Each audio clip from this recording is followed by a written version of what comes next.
Hello, everyone. Welcome back to another episode of the Dental Download Podcast. My name is Haley. If this is your first time tuning in, and if you are returning, welcome back. Today, we're going to be talking about applying to dental school, all the ins and outs, getting up to the point of applying, and then what it looks like to fill out the application and what is going to come after you press submit. So I'm going to keep the intro super short and sweet this week because it is a rather long episode. I did have to record it twice because the first time the audio was all messed up.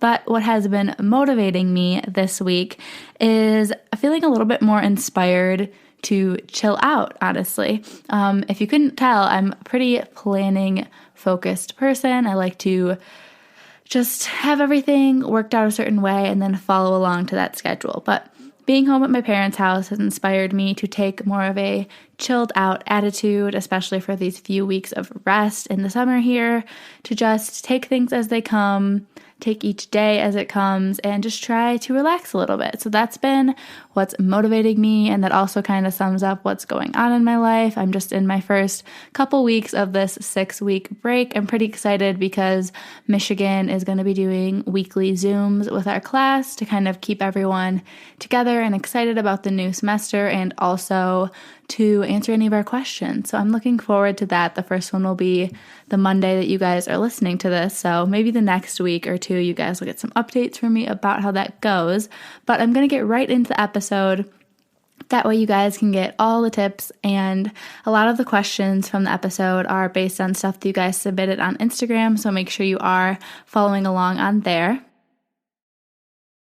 Want to make a podcast? Spotify's got a platform that lets you make one super easily and then distribute it everywhere and even earn money, all in one place for free. It's called Spotify for Podcasters. Here's how it works. Spotify for Podcasters lets you record and edit podcasts right away from your phone or computer, so no matter what your setup is like, you can start creating today. Then you can distribute your podcast to Spotify, but also everywhere else podcasts are heard. Video podcasts are also available, and you can earn money in a variety of ways, including ads and podcast subscriptions. Did I mention it is totally free, no catch? I've been using Spotify for Podcasters since the very beginning of my show, and now we're nearing our 200th episode, so I can definitely say it's an easy platform, and I've really loved using it. So be sure to download the Spotify for Podcasters app or go to www.spotify.com/podcasters to get started.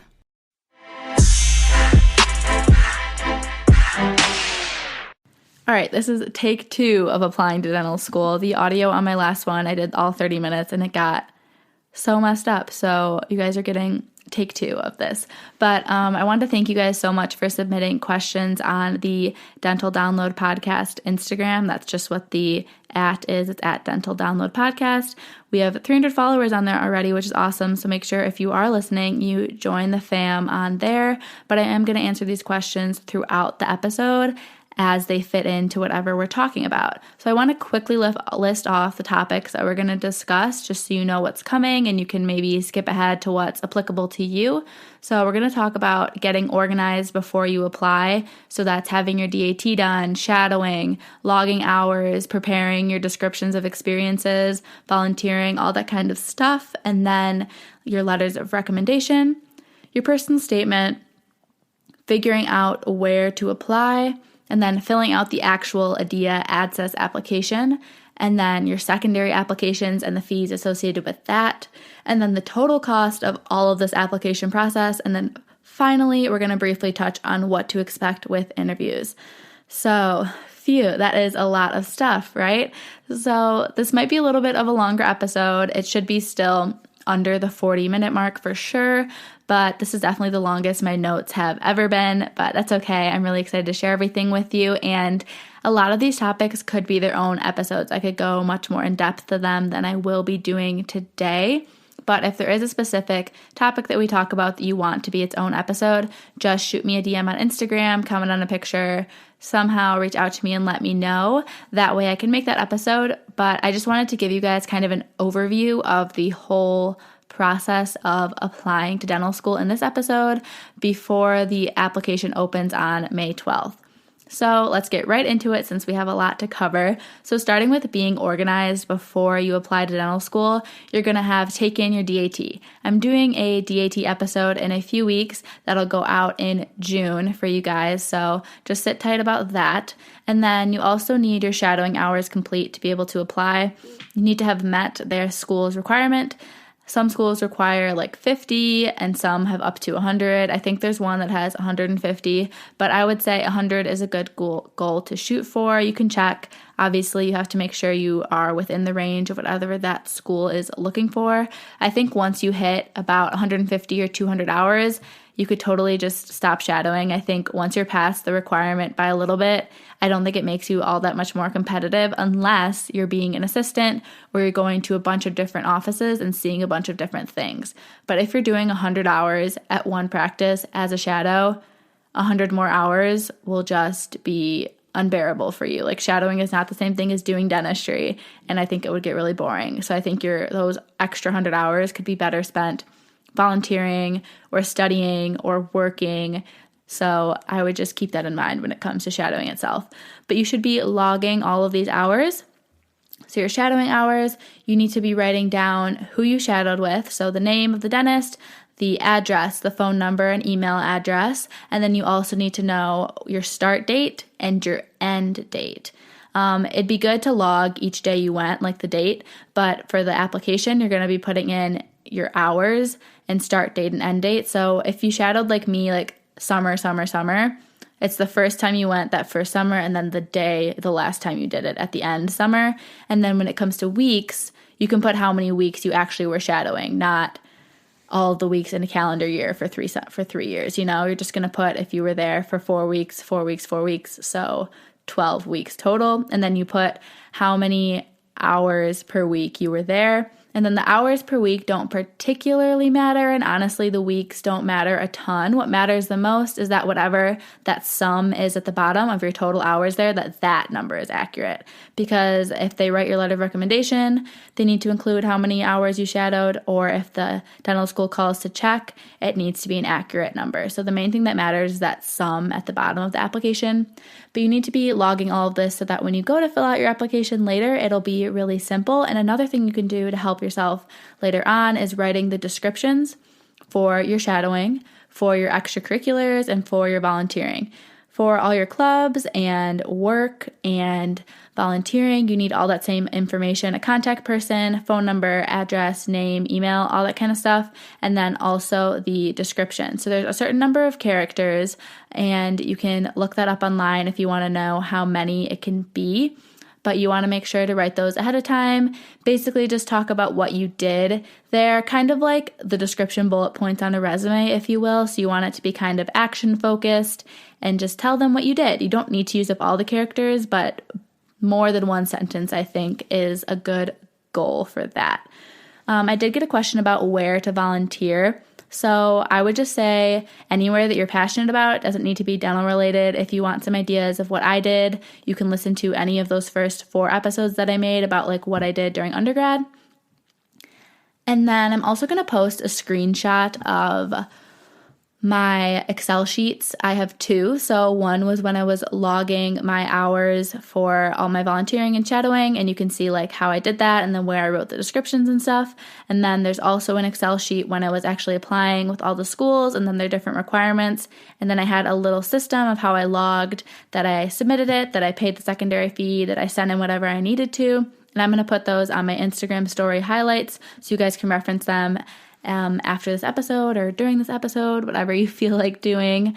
That's pretty much everything about being organized before you apply. So there's a couple other things you need to secure before the application opens, and that would be letters of recommendation. So there's 4 possible slots on the application that you can be putting letters into. So these letters are going to be blind on your end. You're not going to know what these people are writing, and you're going to have to waive the right to read them. That's just the cordial, the appropriate thing that people do with dental applications. Couldn't tell you why, but that's what you do.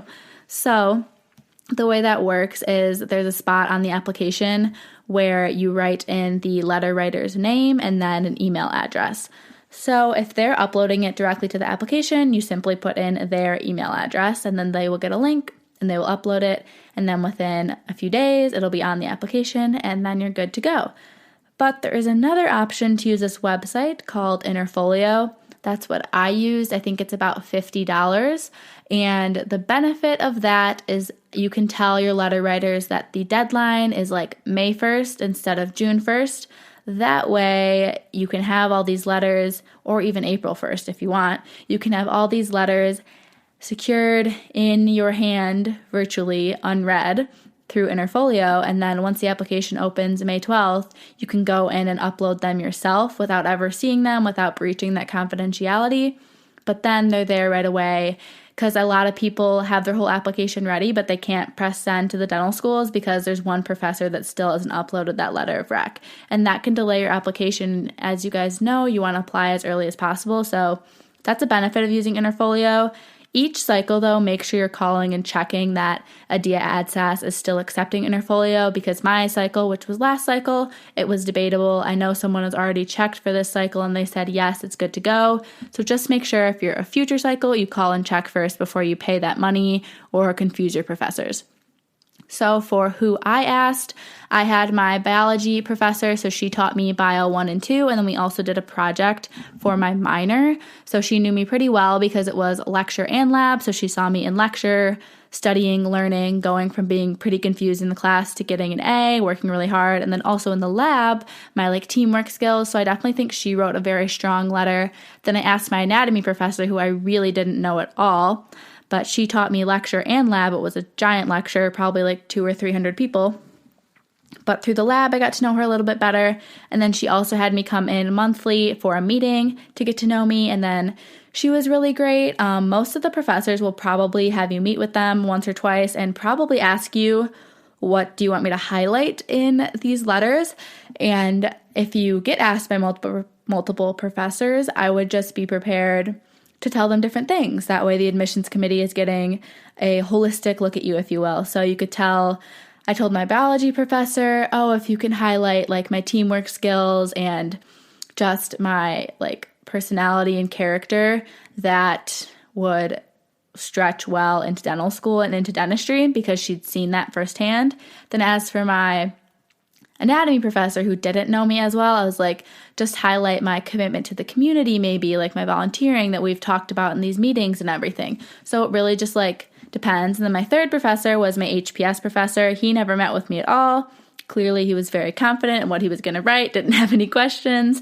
So he, I know, would write an excellent quality letter because he's a writer. He's a lawyer and English professor, so I knew it would be good, quality. And it was a really small class. I had 2 classes with him with 30 students, completely discussion, debate based. So he knew my values and my character and my work ethic very well from all the essays and the discussions in class. So I'm pretty confident his letter was strong as well. And then finally I had my dentist letter. So I had my general dentist that I shadowed most of my hours with.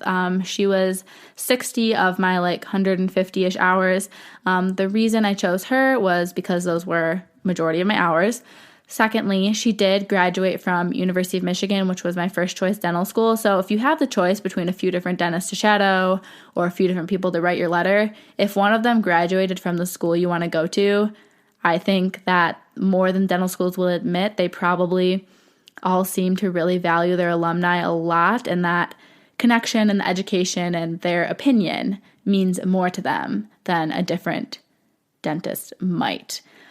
Obviously, it's not a huge thing, but that was just a little added bonus to having her write my letter of recommendation. And she didn't even know me that well. She knew a lot about my work ethic and about my passion for the profession, because we talked about what clubs I was involved in and all the other dental experiences I've had. And she seemed pretty impressed compared to other shadows, I guess, that she'd had in her office. But she didn't really know me on a personal level, which I don't think is necessary, because they're recommending you for a professional school, not as a friend or something, you know what I mean?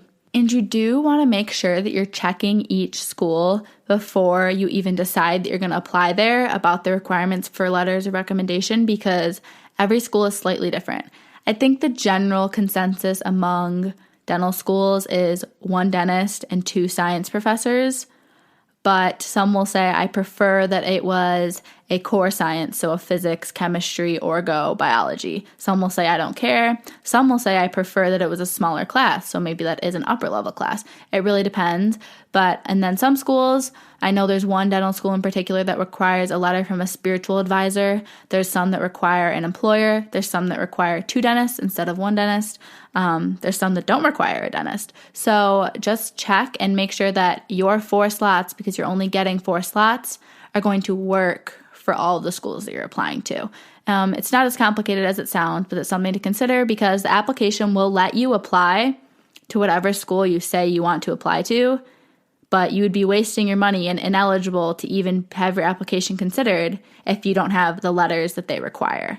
Same thing for shadowing hours that they require. It'll send it to them, but they won't look at it. They'll just take your money and reject you or whatever right away. So make sure that you're being smart before you're applying to schools.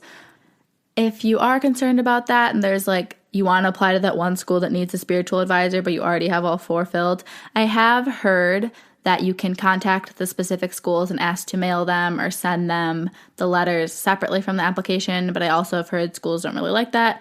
Again, that didn't apply to me, so I don't have too much to say about it, but that's something to look into if it's necessary for your situation.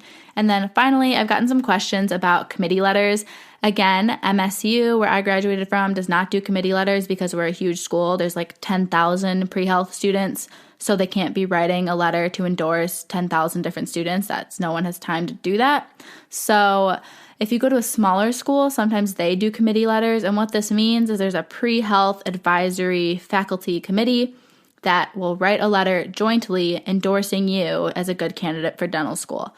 And I don't think that this is any better or any worse than having separate letters from separate faculty at your dental school. But what I've heard is that if your school offers a committee letter, you're supposed to obtain that committee letter. So if the dental schools know which universities do and don't offer this, so if your school has one, you need to go through whatever process you need to do to request that, whether it's meeting with different advisors or faculty, getting them to sign off on that, and getting that committee letter. And the committee letter counts for 3 out of your 4 letter slots. So your 4th one, I assume, would be a dentist.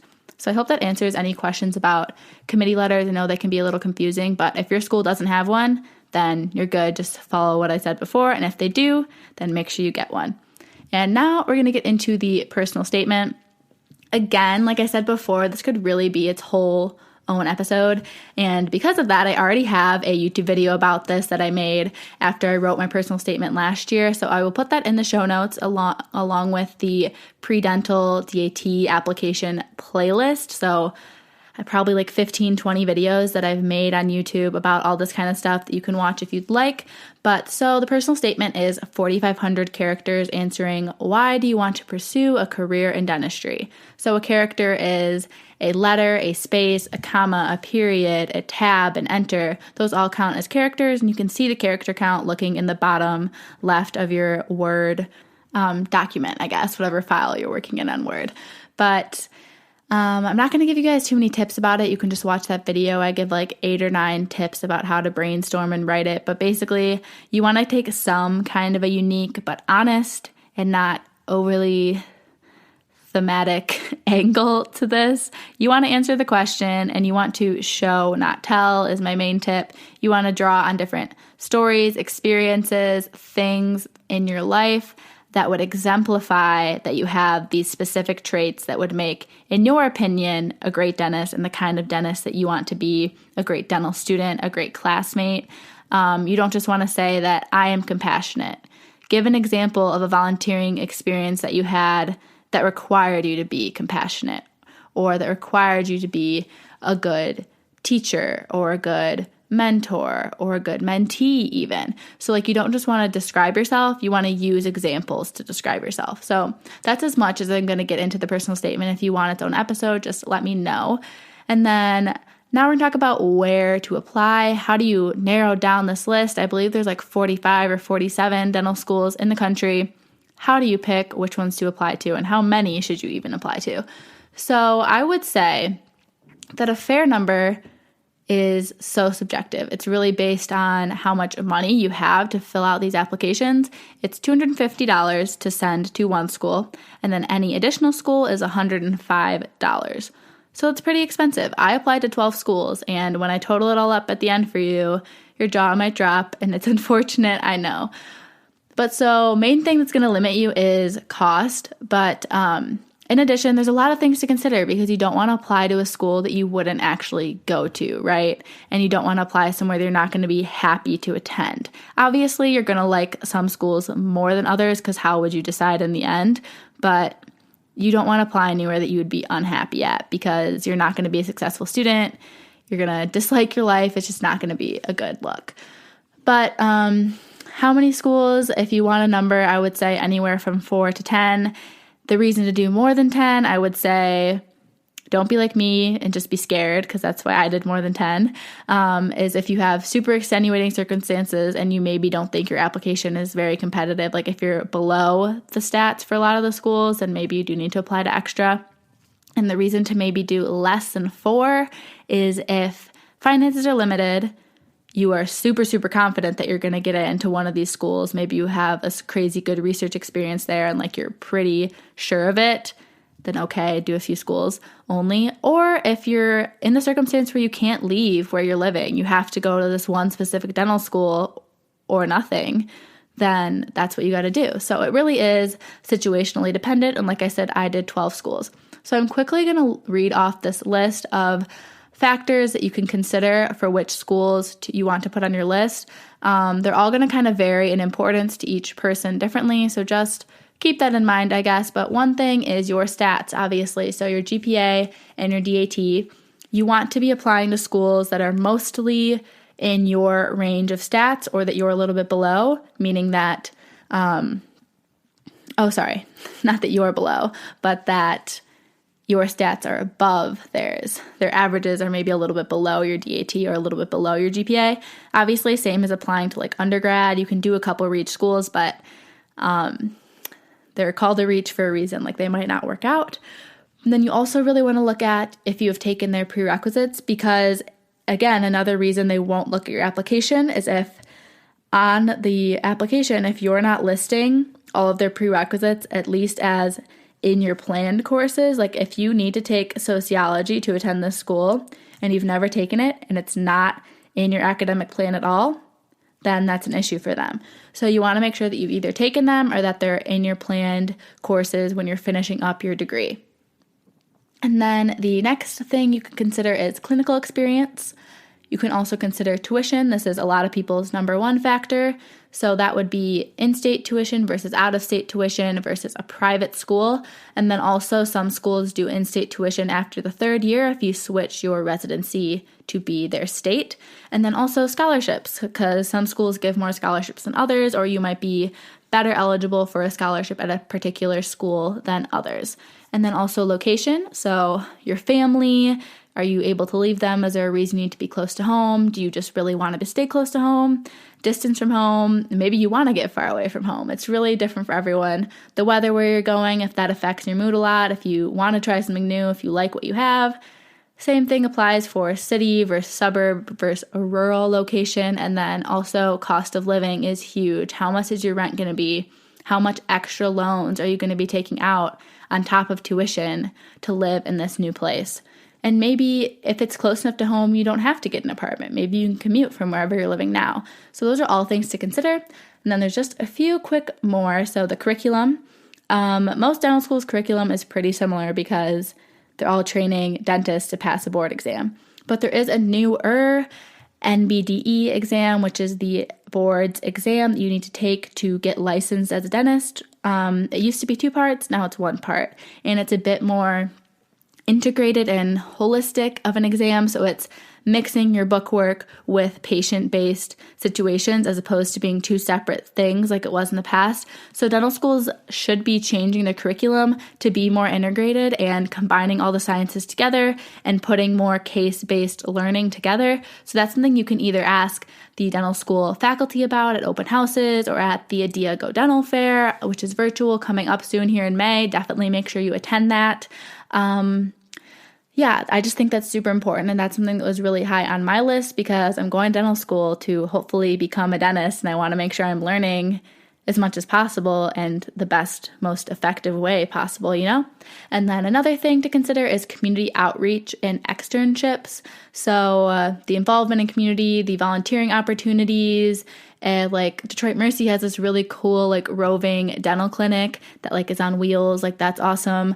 Most dental schools that I interviewed at to do externships where you get to work in your 4th year in real clinics, like no one watching you. You get to do the dental work. I mean, there's someone overseeing you, but you don't have to get checked every couple steps like you do when you're at the clinic at the dental school. But basically, you're a few weeks out there on your own serving a community that really needs it. So how many weeks is that? If that's something you really want to do, maybe pick a school that has a 10-week one instead of a 6-week one. And then something that was really important to me was the student life, the vibe there, student happiness, and interview day will be super telling for this. But aside from that, beforehand, since you haven't interviewed yet, you're just making your list, you can reach out to students that go there if you know some from your pre-dental club, or if you can ask your pre-dental club if they know anyone. And then you can also just literally go on Instagram and try to find someone and DM them because there's so many like Instagram bloggers these days. I think I've seen one at nearly every dental school, and you can get their opinion. They can give you their friends' opinions. I think that's the best way to go. And then a few quick other things that some people care about: class size, research, technology, specialty match rates, and specialty match rates, and then residency programs. So that's pretty much everything I have about picking your list. Hopefully that helps you guys figure it out a little bit. And we're close to wrapping up here. We're about 3/4 of the way through, I would say. So now we're going to talk about filling out the ADEA ADSES application. So I got a question about scholarships. So there is a fee waiver because that waiving that $250 fee that I talked about before, you can apply for that. I know they're pretty slim pickings and they're super competitive for people that are really, really financially in need of them. And you have to apply pretty early. So just look into that if it's something you need. And then there's also obviously outside scholarships. So from your local dental association, your state's dental association, your college, your church, your city that you live in, all those kinds of things. Anywhere you would apply for any scholarship money, you could put towards this probably. And then just keep in mind on the application, there's going to be a COVID-19 question asking about how it has affected you and your application. So just kind of prepare an answer for that ahead of time. Be brainstorming what you might want to put in there. I don't know how many characters it's going to be, but if it has affected your grades, your financial situation, your ability to shadow or volunteer, like just be keeping that in the back of your mind. And then there are so many videos on YouTube going through and walking you through exactly what the application looks like, which is why I'm not going to go over it a lot in this podcast because I don't really think this format is very helpful for that. But I am going to highlight a couple questions that you might not be expecting. You can try to prepare answers to ahead of time. Again, name of the game here is do as much work beforehand as you can so you're just kind of copy and pasting. But so there's a question about manual dexterity, and for all these little fill in the box questions, I would write in full sentences. I think that represents yourself the best rather than just doing like bullet points. But I touched on drawing and painting. I touched on nail art and playing volleyball. But for example, I'll just read the description for one of them. I'm also skilled with nail art. Using tiny toothpicks or dotting tools, I create designs and patterns in nail polish on an unsteady hand. So that's how I described that one of the 3 little manual dexterity things. And then there's also a category that is called environmental factors with a bunch of questions. And so one of them asks for a description of your childhood residency.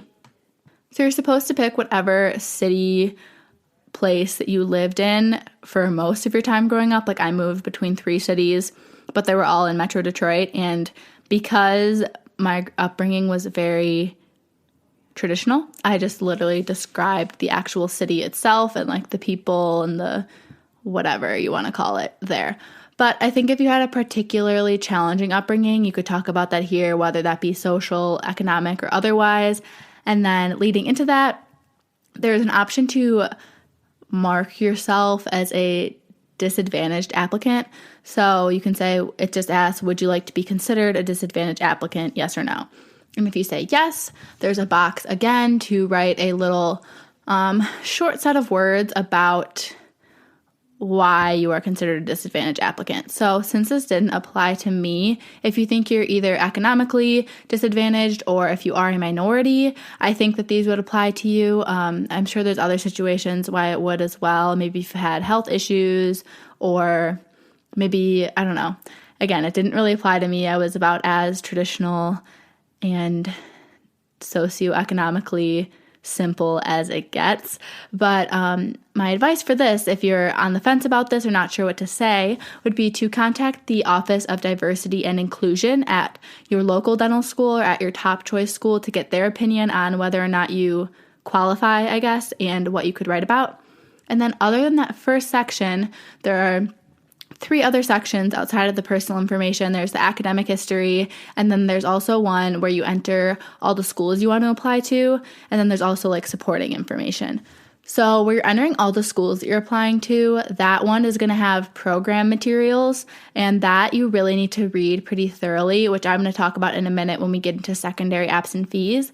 But wrapping up really quickly about filling out the actual application, some things that I just think are a little bit more unique to highlight. Just expect that you're going to be spending a few days filling this out because the application is just the way it's formatted. You have to type in your entire transcript yourself. You have to put the course code, the full name of the course, how many credits it was, and what grade you received in the course. And then you have to match that every single school, so all 12 for me, with each prerequisite. Like I wrote out the whole name for the biology class, and then I had to match it as Bio 1 for all 12 schools. I didn't just remember that it was Bio 1. So it just is pretty tedious. And there's an option to pay the application service to translate your transcript over, but that's super time consuming. Like it takes extra time than if you did it yourself, and they still make mistakes. So I would really just recommend doing it yourself.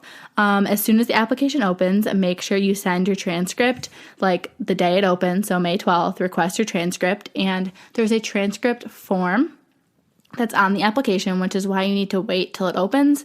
So up on the transcript section, there's a little form that you download a PDF, and then when you request your transcripts through your school's Office of Registrar, you tell them to attach that transcript form with it in the file that they're going to send to ADIA Access. And then once ADIA Access gets your transcript, it will show up on the application that they received it, and then that also will change color. I think that they like it checks off with the classes you entered once you do get around to entering all your classes. So I hope that's not too confusing, but I know like the transcripts is something that's kind of stressful for people and also, again, a little bit confusing. So make sure you're trying to submit these applications early. I know early is pretty relative, but I would say by the end of June is, I think, early, but maybe mid-July could still be considered early. The reason for this is because applications are rolling. So interview decisions are rolling, which means as soon as someone presses submit, the dental schools are able to start looking at that. And maybe they're not going to send interview offers until August, but they might have already put into piles who's getting what interview, So you want to be in there quick too before they're making decisions. The application closed on February 7th, 2020 this year, if you were curious, but each school has its own deadline for when you have to submit it. Again, I wouldn't be getting anywhere close to these deadlines. If you can avoid it, I would try to submit as early as possible, but the deadlines will be listed in the program details under each school that you select. So quickly, we're going to talk about secondary apps and fees, and then the total cost of of applying, and then what to expect with interviews. So we're getting towards the end here. Hopefully you guys are sticking around and this is helpful. But so the secondary apps, they're either going to email you everything, or it might be in that program's materials that I talked about as being so important. It just looks like a blurb about the dental school, but secretly they're sneaky with some information in there that you really need to know. So make sure you read the whole thing because it will surprise you with the fact that there's important things in there. Like sometimes there's a link to pay the secondary fee that they're not going to email you that link. You just had to read it. So just make sure you guys read it. But the way it works is for each school, there may or may not be some questions on the application. And then there may or may not be some secondary questions that you fill out after the application and send to the dental school. but there will for sure be an extra fee. Love that, right? So the fee is anywhere from $50 to $150. And I would say on average, you could expect around 75 if you're budgeting and don't know what schools you're going to yet, but you know you're going to do 5 schools or something.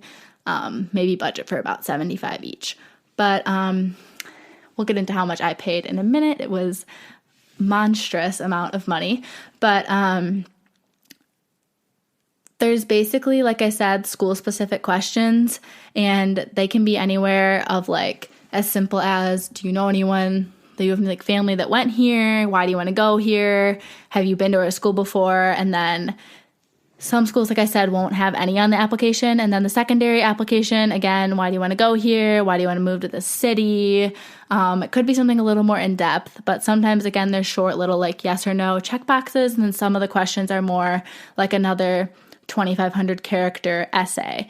So just make sure you're spending your time on these. I know at this point you're just like so over it and you just want to be done and be applied and put this on the back burner and like enjoy your summer, which I get, but make sure you're really putting a good amount of energy and effort into this, because these are the questions that they specifically wrote on their own that they want everyone to answer. Obviously, that means that they're so important to them, right?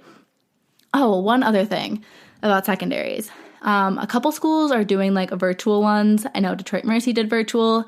Don't be scared. It's not too bad. And then I know there's also this Casper, which is like a personality exam that certain schools have you do as well. Also, don't be intimidated. It will be fine. Basically, just make a list of what every school is asking you to do extra outside of the application, and then make sure you're doing them in time and in a quick fashion and well, because it'll all be worth it. And they look really heavily at secondaries because that's the extra information that they require to make their decision. So obviously it's very important to them.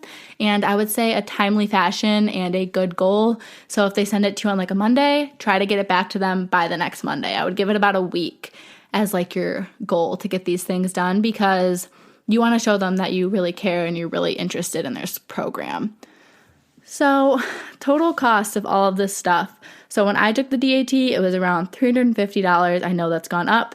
And DAT Bootcamp was around $150. I know that's gone up as well. And then I spent $90 on used DAT Destroyer books and about $60-ish on extra section questions for DAT QVault. And then for sending the applications itself, like just through AdSess, I spent $1,450. And then the secondaries cost me another $900. And this is without even counting interview travel. I spent a total of $3,000 on this process then.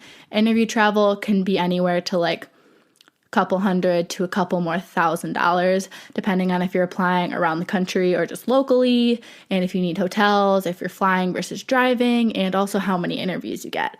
So just plan accordingly. This is an investment in your future, and it will all be worth it. If you can't afford to apply to as many as you think you should be, maybe just push off another cycle work and make sure you can afford to give yourself the best chance, because it's more expensive having to reapply, in my opinion. So I would just try to make sure that you're putting your best foot forward and giving yourself the best chance as possible to be accepted. And then super quickly, what to expect with interviews. I'm making a whole episode about interviews that I'll be posting in about July, I believe, a little bit closer to when you might be getting interview offers and everything. It's not as applicable right now, and I don't even want you guys to be stressing about it or preparing for it yet. Like, just enjoy your summer.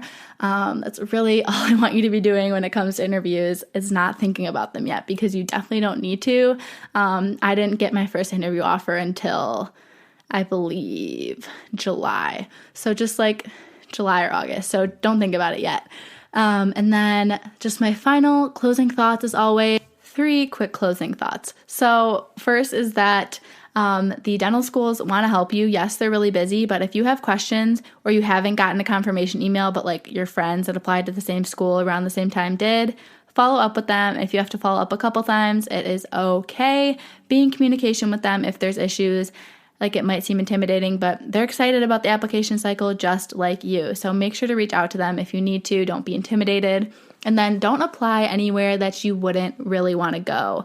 I know that seems obvious, but I definitely applied to a few schools that I honestly would not have been thrilled to be attending. They just weren't the right fit for me, but I got scared. I thought that I wouldn't get into my top choices and I just should throw these extra ones in there. And these schools probably could tell that because they didn't even offer me an interview, even though like my stats were above what they accept. Like there's more to it than that, and they could probably tell from my application, you know? So you don't want to apply anywhere that you wouldn't genuinely go, in a school that if they called you on acceptance day and you wouldn't actually be that excited, like that's an issue, you know? So you really only want to put your money towards schools that you're excited about, that would be a good fit for you. And that's why you really need to think hard about which ones you're putting on your list and that they're actually going to be a good fit. And then finally, the most important thing that I want to leave you with on this episode. This is supposed to be the fun part, the easier part than all those grueling classes you had to take, right? Or the DAT that you had to get over that huge hurdle. Like this should be a little bit easier, a little bit more fun, a moment where you get to feel really proud. You're putting all these experiences into your application and like you're seeing all your work come together in one place. Like you should be proud that you're even eligible to apply. You have the statistics that are at that level. You've met all the requirements. You feel competitive. You can do this. Like you should feel proud of yourself. And getting off my soapbox, I just want to thank you guys for sticking out this episode with me. Let me know how you guys liked it. I know it was a little longer than like usual, but I didn't want to leave anything out that's really important. As always, thank you guys so much for listening. I appreciate you so much, and I will talk to you next Monday.